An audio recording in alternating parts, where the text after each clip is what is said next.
রমজান মাসে নাকি শয়তানদেরকে বেঁধে রাখা হয়। এ শয়তান সারা পেলে কিভাবে? 2-3 দিন ধরে ফেসবুকে নেটিজেনরা এরকম বলছে। কেন তারা এই কথা বলছে, চলুন আমরা বিস্তারিত জেনে আসি।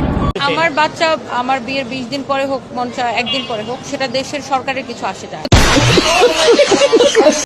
রুবাইদা ফাতেমা তুন্নি ব্যবসায়িক হিসাবে ফেসবুক লাইভের মাধ্যমে যে পরিচিতি তিনি পেয়েছিলেন, হঠাৎ করে তার মনে হলো রাজনীতির ময়দানে আসতে হবে। এই ময়দানে হবে পা দিয়ে তিনি এমন এক দাবি তুলে বসলেন, বাংলাদেশ জামাত ইসলামের নিবন্ধন বাতিল করতে হবে। এ নিয়ে এখন তিনি টপ অফ দ্য কান্ট্রি। তার ব্যক্তিগত জীবন নিয়ে কম আলোচনা সমালোচনার মুখোমুখি তিনি হন নাই। তার স্বাদের আওতায় রয়েছে বুড়া জোয়ান সব ধরনের পুরুষ। তিনি নারী জাগরণের কথা বলেন, নারী স্বাধীনতার কথা বলেন। তিনি কি স্বাধীনতা কম পেয়েছেন? তারপরে তার কেন মনে হলো রাজনীতির ময়দানে আসতে হবে?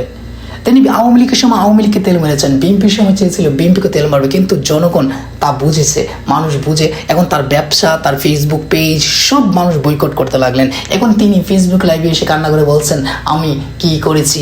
আমি তো নারী জাগরণের কথা বলেছি। তুমি কি নারী স্বাধীনতা কম পেয়েছো? তুমি নারী স্বাধীনতার কথা বলো। প্রস্টিটিউট একটি মেয়ে